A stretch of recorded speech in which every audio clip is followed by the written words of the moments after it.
O ar no pequeno hangar de manutenção em Manaus, Amazonas, era denso, com o cheiro forte de querosene de aviação e uma umidade metálica e abafada. Do lado de fora, uma chuva forte castigava as paredes de metal corrugado como uma criatura desesperada buscando abrigo. Renzo Martins, de 11 anos, estava de pé sobre um caixote de madeira virado, suas botas gastas se movendo levemente, enquanto ele se inclinava para espiar a barriga cavernosa do helicóptero de resgate, que estava parado há semanas. Suas enormes pás do rotor pendiam imóveis acima, como asas quebradas contra o teto cinza-aço. A respiração de Enzo embaçava na sua frente, misturando-se com as nuvens de frustração que emanavam dos mecânicos experientes que cercavam a aeronave. As luzes do hangar projetavam sombras duras em seus rostos curtidos, enquanto eles resmungavam palavrões em voz baixa. Este imponente Super Puma H-225 não era um helicóptero qualquer. Era a única esperança para as comunidades ribeirinhas espalhadas pela implacável selva amazônica. Com ele no chão, remédios não chegavam aos doentes, suprimentos não chegavam aos isolados e a esperança não chegava àqueles que mais precisavam. Ricardo Carvalho, o engenheiro-chefe, passou uma mão calejada por seus cabelos grisalhos, deixando uma mancha de graxa na testa. Sua barba aparada não conseguia esconder a tensão em sua mandíbula enquanto ele gritava do outro lado do piso de concreto. Isso não é lugar para criança. Desça daí antes que se machuque. Sua voz carregava o peso da autoridade conquistada através de décadas de manutenção de aeronaves em condições que derrubariam homens menos capazes. Os outros mecânicos, Jairo, com seu palito de dente perpétuo, mudando de um lado para o outro da boca, Marcos, cujos dedos estavam permanentemente manchados com fluido hidráulico, e Tiago, cujo silêncio dizia tudo, pararam o que estavam fazendo para observar. Seus olhos continham uma mistura de divertimento e pena pelo garoto que assombrava seu local de trabalho há semanas. Mas os olhos azuis de Enzo, da cor de um céu de verão que parecia deslocado neste mundo de um verde sufocante, não se desviaram do emaranhado de fios e conectores queimados dentro do painel elétrico do helicóptero. Seus dedos pequenos, já mostrando o início dos calos de um mecânico, traçavam a carcaça do relé de controle principal com uma delicadeza que sua idade não sugeria. Ele estava procurando por algo que os adultos pudessem ter ignorado, uma rachadura, uma conexão solta, qualquer coisa que pudesse explicar por que aquela máquina magnífica se recusava a ligar. O senhor já verificou os diodos de isolamento no barramento de alimentação auxiliar? Enzo perguntou baixinho, sua voz quase perdida no zumbido constante dos ventiladores industriais que lutavam para manter o espaço minimamente arejado. As sobrancelhas de Ricardo se ergueram, depois se franziram profundamente. Claro que verificamos os diodos, ele retrucou, embora o rápido olhar que trocou com Marcos sugerisse o contrário. Consertamos essas aves desde antes de você nascer. Lá fora, a chuva sussurrava contra o portão de aço enquanto a tensão se adensava no ar. Os outros mecânicos se mexeram desconfortavelmente, suas botas pesadas raspando no concreto manchado de óleo. Eles assistiam em concordância silenciosa com Ricardo. O menino era um sonhador, não um mecânico. Sonhos não consertavam aeronaves multimilionárias, com problemas elétricos que haviam deixado perplexos até os técnicos do fabricante. Enzo sentiu seus olhares como um peso físico em seus ombros estreitos. Seu casaco de segunda mão, 2 números maior e remendado nos cotovelos, de repente pareceu conspícuo. Ele engoliu em seco, o coração martelando contra as costelas. O painel de controle morto do helicóptero de resgate parecia provocá-lo, desafiando-o a provar seu valor. Ele pensou nos ribeirinhos, esperando por medicamentos que só podiam chegar pelo ar. Sua mãe trabalhava como despachante para o serviço médico.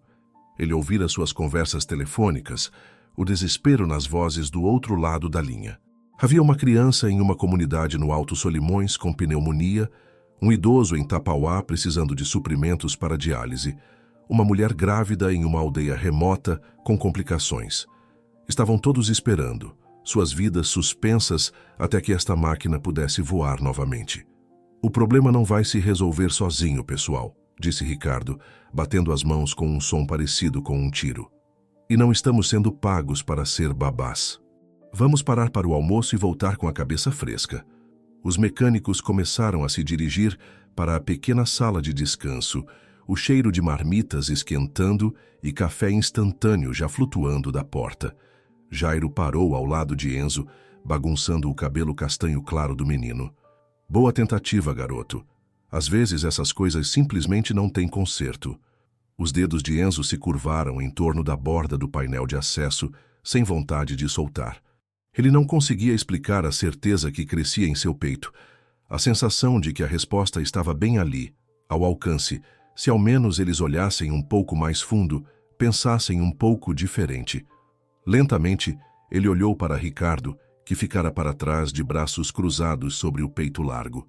Deixe-me tentar, disse Enzo, a voz mais firme do que esperava. Não vou atrapalhar. Só quero olhar por um ângulo diferente. O rosto curtido de Ricardo se contraiu com algo entre divertimento e irritação. O que te faz pensar que pode ver algo que profissionais com 20 anos de experiência não conseguem? Porque... Enzo hesitou, depois endireitou os ombros. Porque às vezes, quando você olha para algo por muito tempo, você para de ver com clareza. Um silêncio caiu sobre o hangar, quebrado apenas pelo barulho distante dos ventiladores.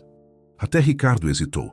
Apenas o tempo suficiente para Enzo subir no suporte do motor, seus movimentos deliberados e cuidadosos, como se estivesse entrando em um espaço sagrado. O engenheiro-chefe abriu a boca para objetar, mas a fechou novamente. Algo na determinação do menino o fez parar. Em vez disso, ele balançou a cabeça e murmurou: "Não toque em nada sem perguntar primeiro." Não era uma permissão, exatamente, mas era o suficiente. Enzo assentiu, seus olhos já voltando para o labirinto de circuitos e conexões. Naquele momento, ele aceitou um desafio que ninguém mais ousava: acreditar em possibilidades quando os outros viam apenas problemas, ter esperança quando os outros haviam se rendido à derrota. Ele não tinha como saber como aquele momento mudaria tudo. Enzo crescera a apenas 3 quarteirões do hangar, em uma casa simples de madeira aquecida por um único ventilador de teto que estalava e gemia durante as noites abafadas do Amazonas. Sua casa era pequena, mas impecável, cada superfície brilhando apesar do desgaste, muito parecida com a fé inabalável de sua mãe, que de alguma forma brilhava através de suas circunstâncias. O bairro ficava na periferia de Manaus, onde as luzes da cidade se desvaneciam e a floresta começava a reivindicar seu território. Seus vizinhos eram um mosaico de sobreviventes. Os Henderson, um casal de idosos que compartilhava sua caldeirada de tucunaré quando tinham extra. Dona Marico, uma professora aposentada que às vezes cuidava de Enzo quando sua mãe trabalhava até tarde, e o Silva, cujo filho adolescente ensinou Enzo a identificar pegadas de animais na lama. Seu pai, Daniel Martins, fora um mecânico lendário no mesmo hangar onde Enzo agora estava, um homem cujos dedos podiam dar vida a motores que outros haviam declarado mortos. Os locais ainda falavam de como ele uma vez improvisou uma bomba de combustível usando peças de um motor de barco para trazer um avião pequeno de volta à civilização. Mas Daniel havia desaparecido em uma tempestade na floresta quando Enzo tinha 4 anos. Seu barco encontrado abandonado na beira de um igarapé, seu corpo nunca recuperado. Tudo o que ele deixou para trás foi uma caixa de ferramentas vermelha, surrada com suas iniciais arranhadas no metal, e as histórias de seu gênio silencioso. À noite, Enzo adormecia ouvindo sua mãe, Graça, recontar histórias da intuição mecânica de seu pai. As paredes finas de sua casa quase desapareciam enquanto ela pintava quadros das aventuras de Daniel com suas palavras, sua voz suave, mas firme. Seu pai podia ouvir um motor e dizer exatamente o que estava errado. Ela dizia, seus dedos acariciando suavemente o cabelo de Enzo. Ele tinha um dom, Enzo, e eu vejo a mesma centelha em você. Ela pressionava a mão pequena dele contra sua bochecha, sua pele calejada por anos limpando escritórios de dia e trabalhando como despachante para o serviço de resgate à noite. Esses momentos eram sagrados para Enzo, uma conexão com o pai que ele mal se lembrava e uma promessa de que talvez ele tivesse herdado algo valioso, algo que não poderia ser tirado pela pobreza ou pelas circunstâncias. Aos 8 anos, Enzo desmontava rádios que encontrava no ferro velho, que se estendia atrás do hangar de manutenção como um cemitério mecânico. O velho Sr. Almeida, que administrava o lugar, separava achados interessantes para o menino. Rádios de ondas curtas quebrados, unidades de rádio amador extintas, até mesmo um antigo transponder de aeronave que ainda tinha suas placas de circuito intactas. "Este aqui é especial", dissera o Sr. Almeida, entregando a Enzo um rádio dos anos 60 com válvulas. "Ele falava com navios até o Japão uma vez. Talvez você o faça falar de novo, hein?" Seu sotaque português carregado envolvia as palavras como um cobertor quente, um dos poucos tipos de calor disponíveis gratuitamente. Enzo ganhava trocados consertando esses órfãos eletrônicos para vizinhos que eram orgulhosos demais para admitir que não podiam pagar por novos. Dona Yara, do conjunto habitacional na rua de baixo, pagou-lhe R$ 5 para consertar o rádio da cozinha para que ela pudesse ouvir seu programa de notícias local aos domingos. O Sr. Nunes deu-lhe um suéter tricotado à mão, feito por sua falecida esposa, ele disse asperamente, quando Enzo fez o relógio antigo de seu avô funcionar novamente. Essas pequenas vitórias o sustentavam, mas não se traduziam em respeito no hangar onde seu pai fora reverenciado. Os mecânicos nunca esqueciam de onde Enzo vinha. Eles viam um menino pobre com botas de segunda mão, 2 números maiores, com um jornal na ponta dos pés. Não um prodígio em formação. Alguns, como Ricardo, ressentiam sua curiosidade, vendo-a como uma crítica implícita a seus próprios métodos. Outros sentiam pena, vendo seu interesse em mecânica de aviação como um eco doloroso do legado não realizado de seu pai. Igualzinho ao Daniel. Eles murmuravam quando pensavam que ele não podia ouvir. Tem o mesmo olhar quando está pensando. As palavras deveriam ser um elogio, mas carregavam o peso da tragédia, do potencial interrompido. Ele suportava o ceticismo deles silenciosamente, ombros tensos, cabeça baixa, absorvendo seus comentários casuais e discussões técnicas como uma esponja. Todas as noites, ele se retirava para um canto de sua casa, que havia transformado em uma oficina em miniatura, praticando o que observara, desenhando diagramas em cadernos de papelaria barata. "Posso ver no que você está trabalhando?" Graça perguntava, colocando um prato de macarronada ou qualquer jantar simples que ela conseguira preparar após seu turno de 12 horas. Enzo mostrava a ela seu último projeto. Um rádio de transistor consertado, uma lâmpada religada, um pequeno motor elétrico recuperado de um brinquedo quebrado, e seus olhos se iluminavam com admiração genuína.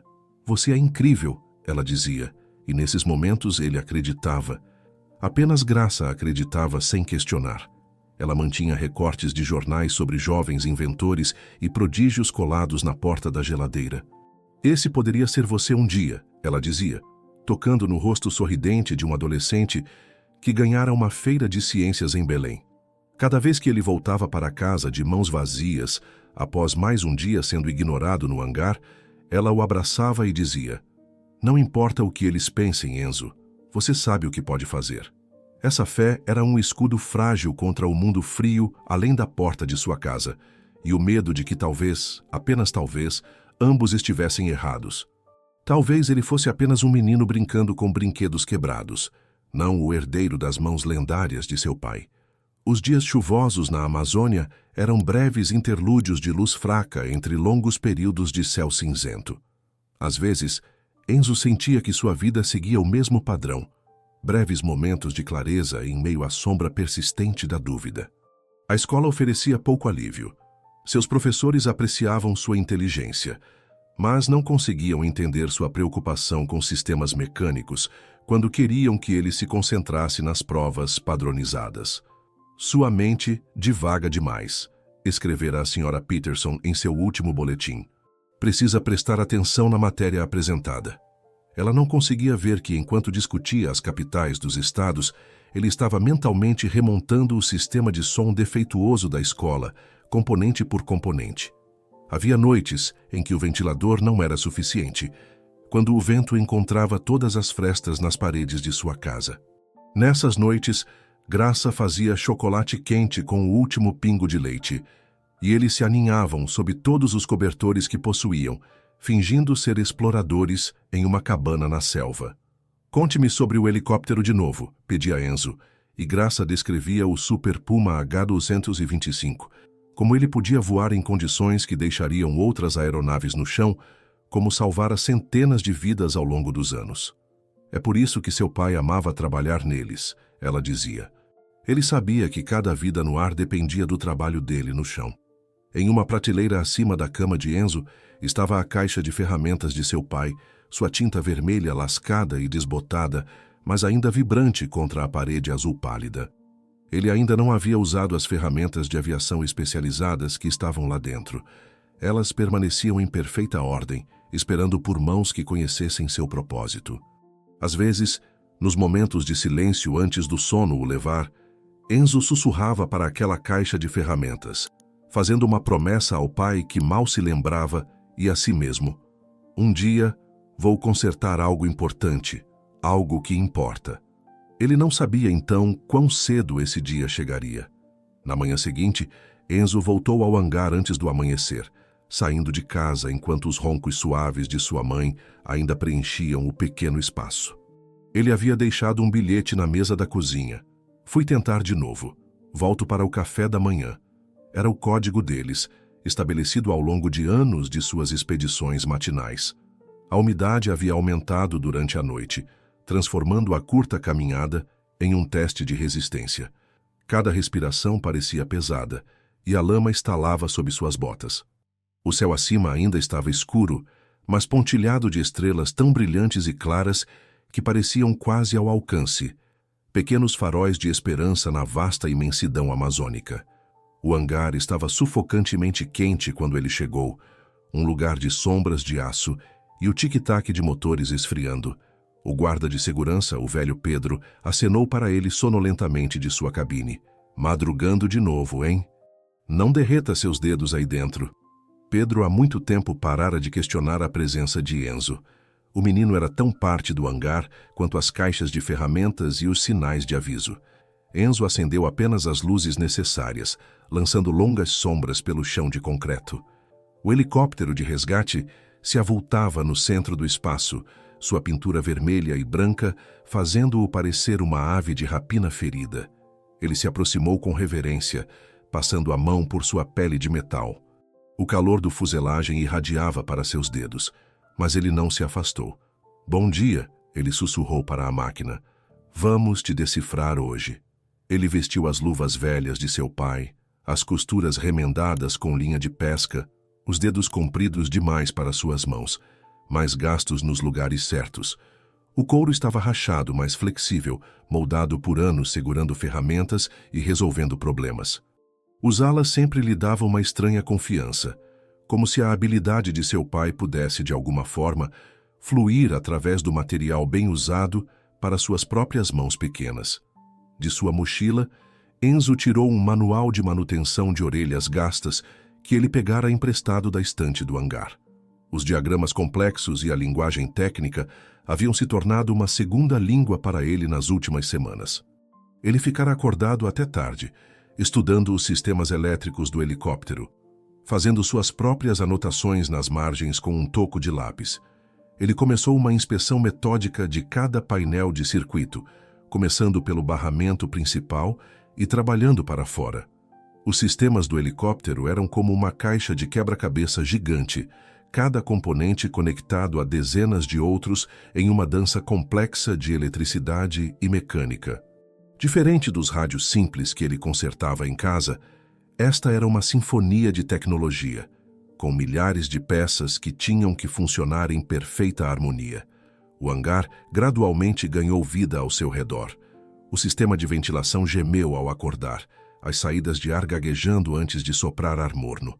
Os mecânicos do turno da manhã chegaram, suas vozes ecoando no espaço cavernoso.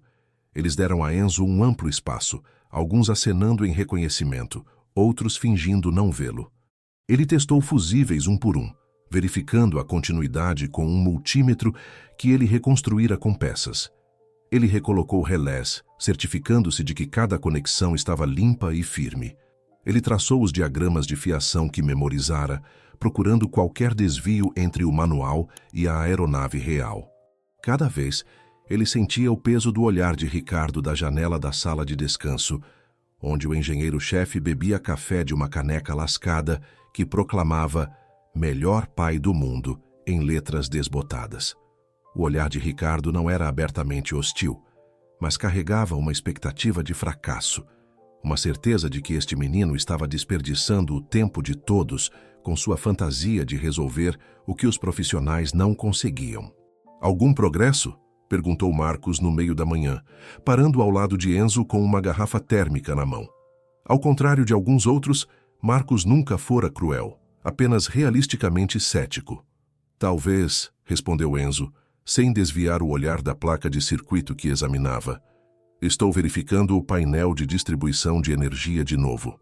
Acho que pode haver uma falha intermitente que só aparece sob condições específicas." Marcos assentiu, observando os movimentos cuidadosos de Enzo. Foi o que o Ricardo pensou na semana passada. "Testamos de tudo quanto é jeito." Ele hesitou. Depois ofereceu. "Quer um pouco de chocolate quente? Minha esposa faz com chocolate de verdade. É de dar energia." Ele deu um tapinha na própria barriga substancial com um sorriso. A gentileza inesperada fez Enzo olhar para cima. "Sim, por favor", disse ele, de repente ciente de como seu nariz e bochechas estavam frios. Marcos despejou chocolate fumegante na tampa da garrafa térmica e entregou a Enzo. "Seu pai já teria colocado essa ave para voar", disse ele, a voz mais suave. "Ele tinha um jeito com os casos perdidos." Enzo bebeu o chocolate rico e saboroso, deixando-o aquecê-lo por dentro. "É o que minha mãe diz. Estou tentando pensar como ele." "Isso é pedir muito, garoto." Daniel Martins era único. Marcos olhou para Ricardo, que agora estava ao telefone gesticulando animadamente. "O chefe está recebendo pressão de cima. Se não conseguirmos colocar este helicóptero em operação até o final da semana, eles vão trazer especialistas do fabricante. Isso faz com que todos nós pareçamos amadores." Horas se passaram.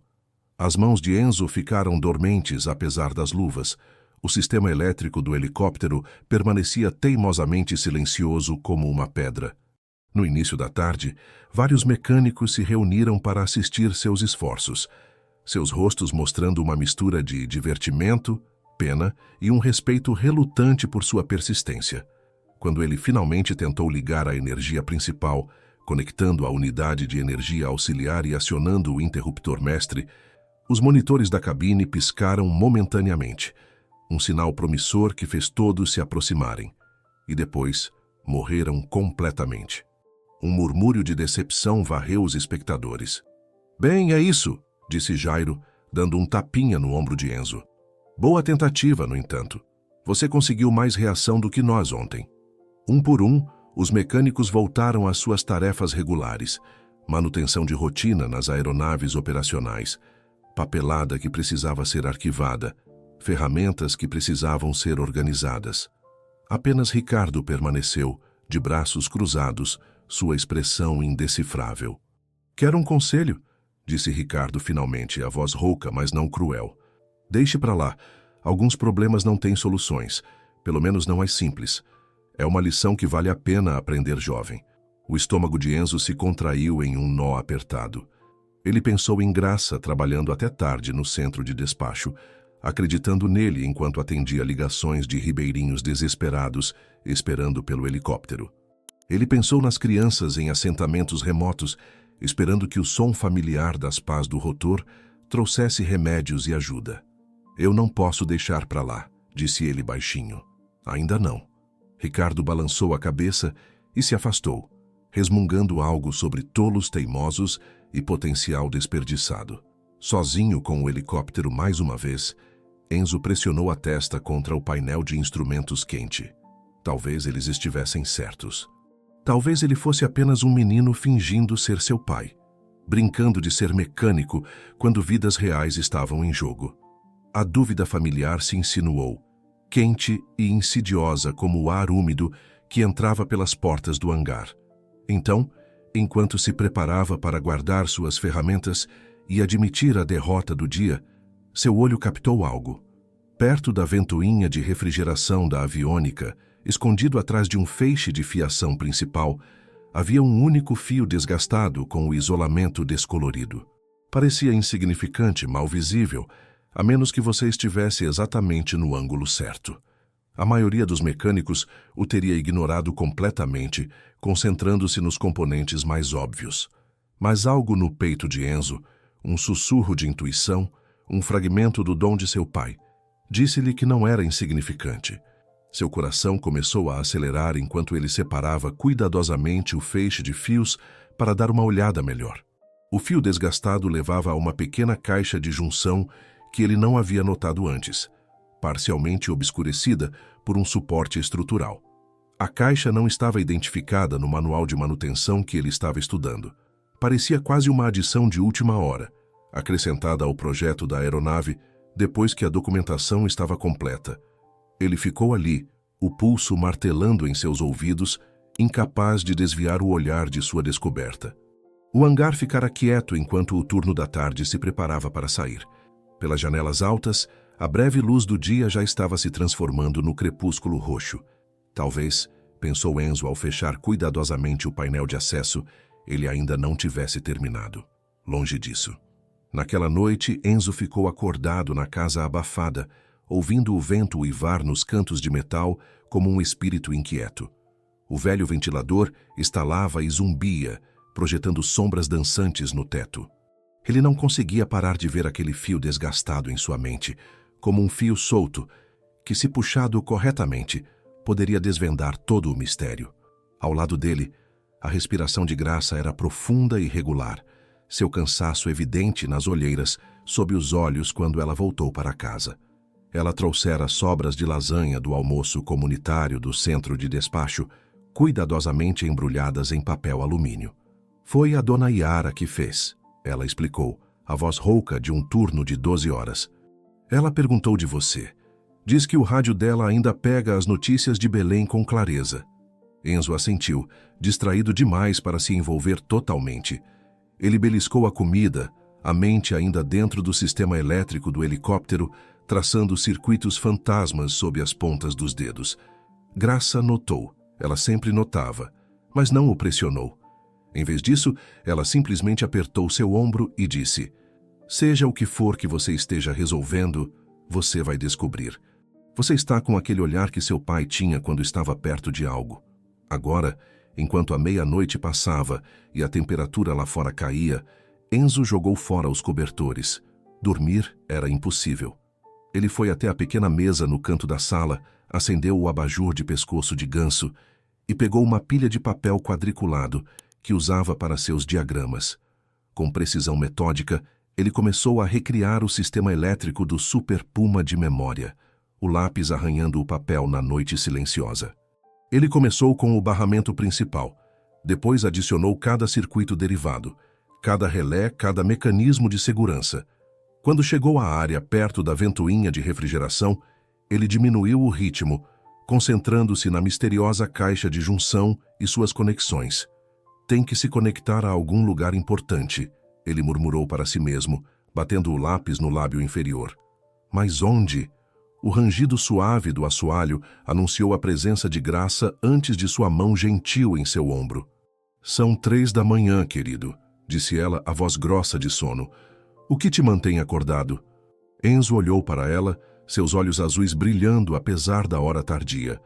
Eu encontrei algo no helicóptero hoje, mãe. Algo que ninguém mais notou. Ele apontou para seu diagrama. Tem este fio. Parece nada, apenas uma coisinha atrás de um monte de outros fios, mas acho que pode ser importante. Graça puxou a segunda cadeira, suas pernas raspando suavemente no piso de linóleo. Ela não fingia entender os detalhes técnicos, mas entendia a paixão. Ela reconheceu o mesmo fogo que levara Daniel a ficar acordado noite após noite, resolvendo problemas que outros haviam abandonado. Me fale sobre isso, ela disse simplesmente. Enzo explicou sua descoberta, suas palavras saindo mais rápido enquanto descrevia a localização, o padrão de desgaste incomum no isolamento, a caixa de junção sem rótulo. Graça ouviu, fazendo perguntas ocasionais não sobre os detalhes técnicos, mas sobre seu raciocínio, seus instintos. Então você acha que este pequeno fio poderia estar causando todos os problemas com uma aeronave de milhões de dólares? Ela finalmente perguntou, seu tom não duvidoso, mas genuinamente curioso. Enzo assentiu lentamente. Às vezes, os maiores problemas têm as menores causas. Como quando toda a casa da Dona Mariko ficou sem energia no verão passado, por causa de uma pequena conexão corroída na caixa de fusíveis dela. Ele bocejou de repente, a adrenalina da descoberta finalmente passando. Graça sorriu e bagunçou seu cabelo. Vá dormir um pouco. Você verá as coisas ainda mais claramente pela manhã. Ao se levantar para voltar para a cama, ela parou. Seu pai ficaria tão orgulhoso de você, Enzo. Não apenas por ser inteligente, mas por ser persistente quando os outros desistiriam. Essas palavras o seguiram em sonhos cheios de circuitos e fios e o bater constante das pás do helicóptero. Ao amanhecer, Enzo saiu novamente, deixando Graça dormindo sob colchas remendadas, um bilhete na mesa, prometendo que estaria em casa para o jantar. O céu ainda estava escuro, mas as estrelas haviam desaparecido, deixando apenas as mais brilhantes para guiar seu caminho pela lama fresca da chuva da noite. O hangar estava silencioso, mas vivo com possibilidades quando ele chegou. Pedro acenou para ele com um aceno de cumplicidade, entregando-lhe um saco de papel. Pão doce, explicou o guarda de segurança. Minha Helena fez demais. Um menino da sua idade precisa de combustível. Enzo agradeceu com um sorriso genuíno, o primeiro que conseguira em dias. O pão ainda estava morno, seu cheiro doce e picante, um contraste gritante com os cheiros industriais do hangar. Ele o comeu lentamente, enquanto espalhava seus diagramas pelo chão perto do helicóptero, o açúcar e a determinação criando um zumbido de energia em suas veias. As luzes do hangar piscaram seção por seção enquanto ele trabalhava, refletindo nas superfícies de metal polido da aeronave. Enzo traçou cada conexão do barramento elétrico principal ao circuito da ventoinha de refrigeração, comparando meticulosamente seus esquemas desenhados à mão com os sistemas reais à sua frente. Sua respiração embaçava os projetos ocasionalmente, a tinta borrando sob seus dedos trêmulos, enquanto a excitação da descoberta crescia dentro dele. Ricardo chegou no meio da manhã, suas botas pesadas anunciando sua presença antes que ele entrasse em vista. Suas sobrancelhas se ergueram ao ver Enzo cercado por papéis cobertos de diagramas elétricos, alguns mais detalhados que os esquemas oficiais do fabricante. Isso, de novo, suspirou Ricardo colocando sua garrafa de café com um baque metálico. Você está perdendo tempo, garoto. Já reviramos cada centímetro dessa ave. Mas Enzo não respondeu. Ele estava muito absorto em seu trabalho, rastejando mais fundo na fuselagem, com um pequeno espelho de inspeção preso à testa, uma ferramenta odontológica recuperada do consultório do Dr. Nakamura, servindo como uma sonda precisa. Ele estava seguindo o caminho do fio desgastado até sua origem, determinado a entender seu propósito. As horas se confundiram. Suas mãos estavam em carne viva por raspar em bordas de metal. A fome roía seu estômago, mas ele a ignorou. Ele perdeu o almoço completamente, mal registrando quando os outros mecânicos iam e vinham, alguns lançando-lhe olhares de pena, outros apenas balançando a cabeça para sua teimosia. Graça chegou por volta das 3 horas, com uma garrafa térmica de sopa de batata caseira e uma expressão preocupada. Você não comeu seu sanduíche, disse ela, apontando para sua mochila abandonada. Você precisa se cuidar, mesmo quando está resolvendo mistérios. Enzo emergiu brevemente do painel de acesso, o rosto manchado de graxa e poeira, os olhos brilhando com febre de concentração. Ele aceitou a sopa com gratidão, mas sua mente estava em outro lugar. Estou perto, mãe, posso sentir. Há algo sobre este fio. Graça tocou sua bochecha, um gesto rápido de apoio, antes de ter que correr de volta para seu turno. Não se esqueça de vir respirar, ela o lembrou. Uma velha piada entre eles quando ele ficava muito focado em um projeto. Pouco antes do pôr do sol, enquanto o hangar se esvaziava para o dia, a epifania o atingiu. Enzo vinha rastreando o fio misterioso até um painel secundário de disjuntores. escondido atrás de uma porta de acesso que não era imediatamente óbvia, a menos que você soubesse onde procurar. O fio se conectava a um pequeno disjuntor, que não estava identificado em nenhum esquema que ele vira. De repente, todas as peças se encaixaram.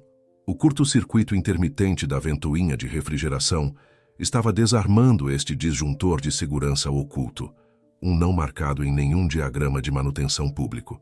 Era um sistema de segurança não documentado, projetado para evitar incêndios elétricos em condições de calor extremo, uma modificação adicionada depois que um helicóptero semelhante teve problemas em operações na selva. Ninguém o procurara porque ninguém sabia que existia. Com o coração trovejando contra as costelas, Enzo emergiu do painel de acesso, o rosto manchado de graxa e triunfo. Marcos, que estava se preparando para sair, parou ao ver a expressão de Enzo. "Você encontrou algo", disse ele, não uma pergunta, mas uma declaração de fato. Enzo assentiu, mal conseguindo conter a excitação que borbulhava dentro dele. "Preciso verificar mais uma coisa amanhã, mas acho que sei o que há de errado com ela." Ele deu um tapinha na pele de metal do helicóptero como se fosse uma criatura viva. Ela estava tentando se proteger. A expressão cética de Marcos suavizou-se ligeiramente. "Bem, não crie muitas esperanças. Mas estarei aqui cedo se quiser um segundo par de olhos." Enquanto Enzo juntava suas ferramentas e diagramas, seus movimentos eram calmos e deliberados, desmentindo a certeza que ardia em seu peito. Ele sabia o que tinha que fazer agora. O amanhã não seria outro teste. Seria uma demonstração. Amanhã ele provaria o que sua mãe sempre acreditou, que ele era filho de seu pai em todos os sentidos que importavam. Na manhã seguinte, Enzo chegou ao hangar e o encontrou estranhamente lotado. A notícia havia se espalhado pela comunidade de aviação unida de Manaus. O garoto Martins achava que podia consertar o que mecânicos profissionais não conseguiam. As pessoas queriam ver a tentativa, fosse para testemunhar um milagre ou um fracasso. Um sol fraco de inverno lutava para penetrar nas janelas altas, lançando retângulos pálidos de luz no chão de concreto. O ar cheirava a café, óleo de motor e antecipação. Técnicos de outros hangares estavam em pequenos grupos, as vozes baixas, mas expectantes. Uma mulher em um uniforme impecável do resgate aéreo da Amazônia estava perto da porta do escritório. Amanda Costa, a diretora regional, conhecida por seus padrões intransigentes e mente afiada. O estômago de Enzo se apertou ao ver tantas testemunhas. Ele não esperava uma plateia. Ele viu Graça perto da parede dos fundos, sua jaqueta de trabalho ainda vestida, olheiras sob os olhos, sugerindo que ela viera direto de seu turno da noite. Ela lhe deu um pequeno aceno de cabeça, parte encorajamento, parte orgulho, e murmurou silenciosamente: "Você consegue." Ricardo foi para o centro da sala, batendo palmas para chamar a atenção. Os murmúrios morreram quando ele anunciou: "Tudo bem, pessoal. Esta é a última tentativa antes de declararmos oficialmente que isso é um problema do fabricante. Se não conseguirmos resolver hoje, chamaremos a equipe da fabricante de São Paulo." Ele olhou para Enzo, sua expressão indecifrável. "Martins acha que encontrou algo que perdemos. Vamos dar a ele uma chance." Os mecânicos reunidos trocaram olhares, alguns céticos, alguns curiosos, todos duvidando. Enzo ouviu sussurros: "Filho do Daniel Martins. Filho de peixe, peixinho é. Perda de tempo." Ele respirou fundo, tentando acalmar seu coração acelerado. A pressão de seus olhares era quase física, um peso em seus ombros estreitos. Marcos se aproximou, carregando uma caixa de ferramentas. "Pensei que você poderia precisar disso", disse ele baixinho, abrindo-a para revelar um conjunto de equipamentos de teste elétrico especializados. Eram do seu pai. Ricardo os guardava. Enzo olhou para os instrumentos de precisão. Um multímetro de alta qualidade, alicates de decapagem projetados para aplicações aeroespaciais, ferramentas de crimpagem especializadas que seu pai usara diariamente. "Obrigado", ele conseguiu dizer, a emoção ameaçando fechar sua garganta. Ricardo verificou seu relógio. "Você tem 1 hora, garoto. Faça valer a pena." Enzo assentiu, focado demais para sentir a ferroada do ceticismo de Ricardo. Ele se aproximou do helicóptero com passos firmes, repassando o procedimento que planejara durante a noite sem dormir. A plateia desapareceu. Havia apenas a máquina e o problema a ser resolvido. Ele subiu na cabine do helicóptero, seus movimentos deliberados e precisos. Deste novo ângulo, ele podia ver a área rebaixada onde o painel de disjuntores oculto estava localizado. Assim como suspeitava, o fio desgastado se conectava num pequeno disjuntor que não estava documentado nos manuais de manutenção padrão. "Alguém pode me passar o guia de substituição do fabricante?" ele gritou. "Aquele com o suplemento de operações na selva?" Houve um momento de silêncio confuso antes que Amanda Costa desse um passo à frente. "Como você sabe sobre isso? Não é de circulação geral." "Meu pai tinha uma cópia", explicou Enzo. "Ele mantinha notas sobre modificações para a Amazônia em nossa oficina em casa." Costa sinalizou para um assistente, que se apressou em pegar o manual no escritório. Quando chegou, Enzo folheou diretamente para uma seção marcada com uma aba azul. "Aqui", disse ele apontando para um diagrama. "Este disjuntor foi adicionado após um incidente em Roraima. É um sistema de segurança que corta a energia se detectar corrente irregular no sistema de refrigeração da aviônica." Ricardo se inclinou, franzindo a testa para a página. "Eu nunca vi essa modificação. Foi implementada há 5 anos, continuou Enzo. "A documentação foi enviada como um adendo, mas..." Ele hesitou, não querendo parecer acusatório. "Pode ter sido arquivada separadamente." A compreensão surgiu no rosto de Ricardo, seguida de desgosto. Daniel Martins era quem geralmente lidava com boletins e modificações especiais. Após seu desaparecimento, muitos de seus sistemas de organização foram deixados de lado. Enzo voltou-se para a tarefa em questão. O problema não está no sistema elétrico principal. É este sistema de segurança que está sendo acionado. Ele desconectou cuidadosamente o fio desgastado, examinando o isolamento gasto. "Vê esta abrasão? O fio tem roçado contra este suporte. Em condições de calor, o metal se expande ligeiramente, pinçando o fio e criando um curto-circuito.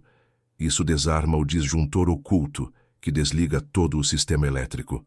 Um murmúrio percorreu a multidão reunida. O que o menino descreveu era plausível, elegante até.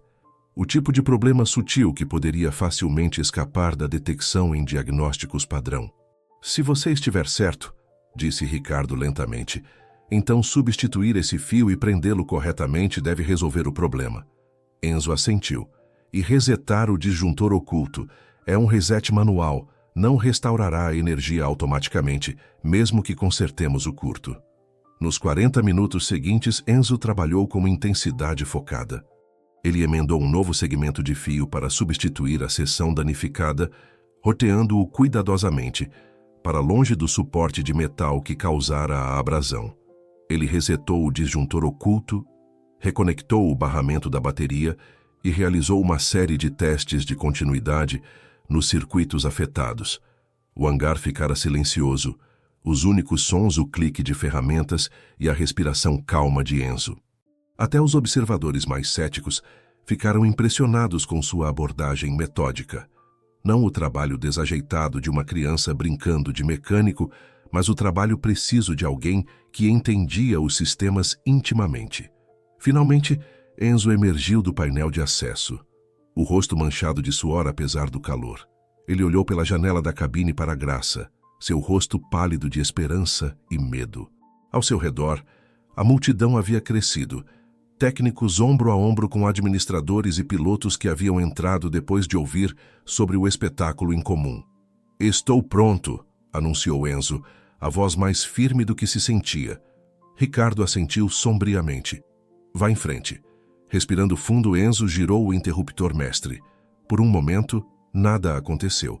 Seu coração afundou, a dúvida voltando em uma onda amarga. Então, tão silenciosamente que alguns poderiam ter perdido, um zumbido baixo começou a crescer de dentro dos sistemas da aeronave. Os painéis de instrumentos piscaram 1, 2 vezes, e então todos os monitores ganharam vida, brilhando intensos e firmes no hangar escuro. As luzes do teto da instalação brilharam mais forte quando o sistema elétrico do helicóptero entrou totalmente em operação, consumindo energia em uma sequência perfeita e nominal. Um silêncio atordoado caiu sobre a multidão. A ventoinha de refrigeração da aviônica girou com um zumbido saudável. Luzes de navegação piscaram nas pontas das asas. O rádio crepitou com estática, pronto para se comunicar com o mundo novamente. A boca de Ricardo abriu e fechou, mas nenhuma palavra saiu. Um dos técnicos seniores deu um passo à frente, sua voz reverente. Ele conseguiu. O garoto realmente conseguiu. O silêncio se quebrou quando o hangar explodiu em vivas e aplausos. Mecânicos que duvidaram dele deram tapas nas costas de Enzo. Amanda Costa já estava em seu telefone, transmitindo a notícia para a sede.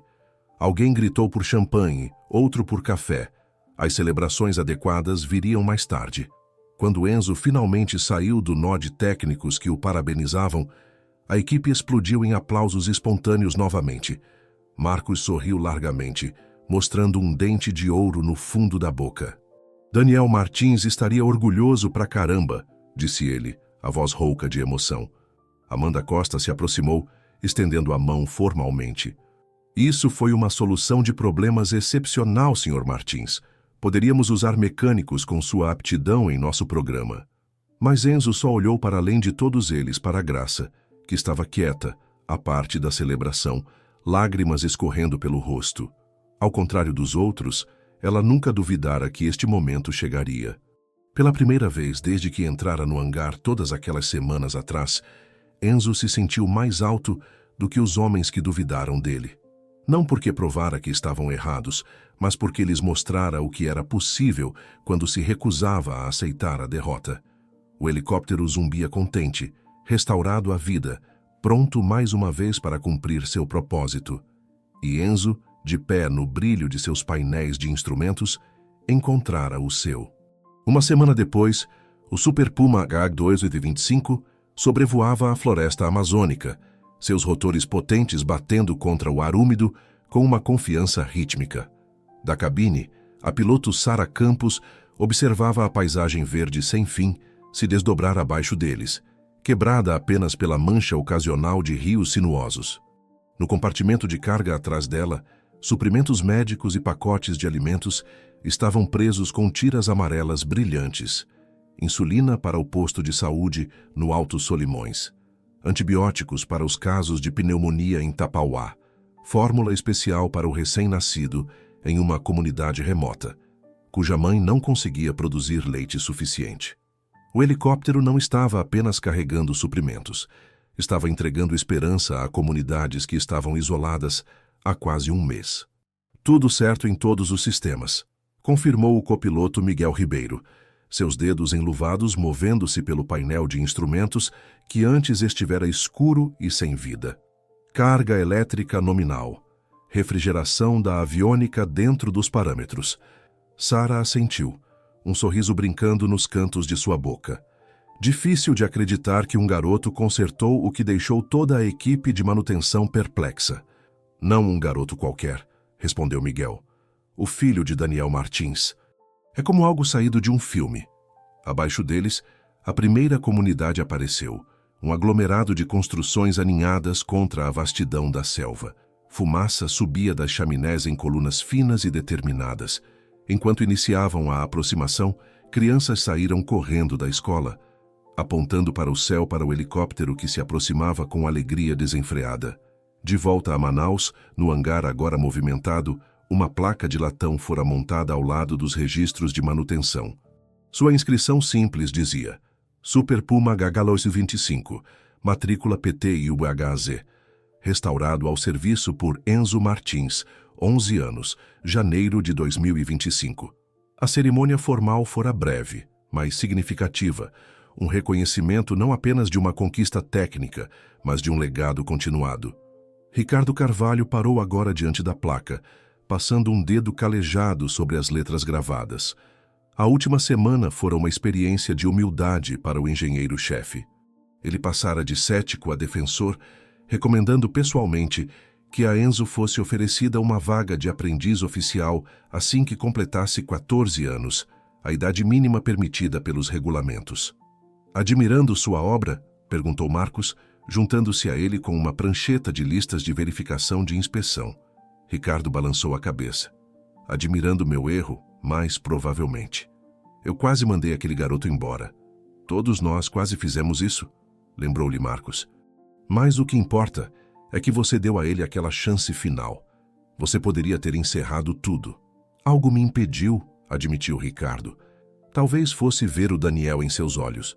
Ou talvez fosse apenas que o garoto tinha mais fé naquele helicóptero do que todos nós juntos. Do outro lado da cidade, na pequena casa de madeira que de repente parecia mais clara e esperançosa, Enzo sentou-se à mesa da cozinha com sua mãe. O ventilador zumbia contente no canto, mas não era a única fonte de calor na sala. Algo havia mudado em sua casa. Um senso de possibilidade que fazia até o linóleo rachado e as cortinas remendadas parecerem menos surradas. Graça colocou 2 canecas fumegantes de chocolate quente na mesa, cobertas com os mini marshmallows que ela comprara para comemorar. Eles teriam um jantar adequado mais tarde. Um frango assado do supermercado, não apenas sobras ou macarrão rápido, mas este momento entre eles era sagrado, uma continuação de todas aquelas noites em que se aninharam juntos, sonhando com dias melhores. Ela estendeu a mão sobre a mesa e segurou a dele, seus dedos ásperos pelo trabalho, gentis contra os dele. Seus olhos, tão parecidos com os dele, brilhavam com lágrimas que não eram inteiramente tristes. Você sabe agora, não sabe? Ela perguntou suavemente. Enzo assentiu, entendendo o que ela queria dizer sem explicação. Eu sei que não estou fingindo, disse ele, a voz firme com uma confiança recém-descoberta. Eu sei o que posso fazer. Você nunca esteve fingindo, disse ela, a voz embargada de emoção. Você só precisava mostrar a eles o que eu vi o tempo todo. O telefone tocou. Uma ocorrência rara em sua casa. E Graça atendeu com surpresa. Sua expressão mudou de curiosidade para espanto enquanto ouvia. Sim, ele está aqui. Claro. Isso é muito generoso. Vamos conversar e ligamos de volta. Quando ela desligou, suas mãos tremiam ligeiramente. Era a Amanda Costa do resgate aéreo. Eles querem criar um fundo de bolsa de estudos especial em seu nome, para jovens interessados em mecânica de aviação, e estão me oferecendo uma promoção para chefe de despacho com melhores horários e plano de saúde. Os olhos de Enzo se arregalaram. Ambos sabiam o que plano de saúde significava. Graça poderia finalmente obter tratamento para a dor crônica nas costas que ela vinha escondendo, resultado de anos em pé durante seus turnos de despacho. Tudo vai mudar agora, não é? Ele perguntou, de repente ciente de como suas vidas poderiam se tornar diferentes. O sorriso de Graça foi gentil. Algumas coisas vão mudar, mas não o que mais importa. Ela apertou sua mão novamente. Não quem nós somos. Lá fora, a chuva caía suavemente pela janela, capturando a luz dourada de sua pequena lâmpada. O inverno amazônico, que parecia tão severo e implacável apenas algumas semanas atrás, agora parecia uma lousa em branco, uma tela de possibilidades. O olhar de Enzo se desviou para a caixa de ferramentas de seu pai na prateleira, sua tinta vermelha pegando a luz como um farol. Pela primeira vez, ele não sentiu uma pontada de perda ao olhá-la, apenas conexão e propósito. Aquelas ferramentas não eram apenas memoriais do que se fora, eram instrumentos para construir o que poderia ser. Eu estava pensando, disse ele, voltando-se para a Graça, em começar uma oficina para crianças no centro comunitário, para consertar coisas que as pessoas poderiam jogar fora. A dona Marico disse que eles têm uma sala vazia que não estão usando. O rosto de Graça se iluminou. Essa é uma ideia maravilhosa. Você poderia ensinar o que sabe. E aprender com eles também, acrescentou Enzo pensativamente. Todo mundo vê os problemas de maneira diferente. Foi o que percebi com o helicóptero. Às vezes, você precisa de olhos novos. Através das paredes finas da casa, eles podiam ouvir o Sr. Silva, o vizinho, varrendo sua varanda, o som rítmico da vassoura contra o cimento, um contraponto à conversa deles. O mundo lá fora continuava seus afazeres, sem saber que dentro desta casa humilde, algo profundo havia mudado. Consertar coisas não é sobre idade ou títulos, disse Enzo, ecoando um pensamento que vinha se formando desde aquele momento no hangar, quando o helicóptero voltou à vida sob suas mãos. É sobre se importar o suficiente para não desistir. Graça assentiu, os olhos brilhando com lágrimas não derramadas. Seu pai costumava dizer algo parecido, que a diferença entre um bom mecânico e um ótimo mecânico não é conhecimento técnico, é coração. Eles ficaram em silêncio confortável, bebendo seu chocolate quente enquanto o crepúsculo se aprofundava lá fora. À distância, podiam ouvir o zumbido fraco das pás de um helicóptero. Talvez o helicóptero de resgate voltando de sua missão, trazendo pessoas para casa em segurança. E naquela pequena cozinha, aquecida por mais do que apenas o ventilador, Enzo finalmente entendeu. Paixão, humildade e perseverança poderiam levantar até as máquinas mais pesadas e os corações mais pesados. Sua jornada apenas começara, mas ele não estava mais andando na sombra de seu pai. Ele estava forjando seu próprio caminho, iluminado pela mesma centelha, mas queimando com sua chama única. "Mãe?", ele perguntou baixinho. "Você acha que o pai estaria orgulhoso? Não apenas pelo helicóptero, mas por tudo?" Graça não hesitou.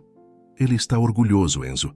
Onde quer que ele esteja, ele está vendo seu filho voar mais alto do que ele jamais sonhou ser possível." Lá fora, a noite amazônica abraçava sua casa, as estrelas surgindo uma a uma na vasta escuridão. Mas lá dentro havia apenas luz e possibilidade, e a certeza silenciosa de que, às vezes, as coisas mais importantes que consertamos não são feitas de metal.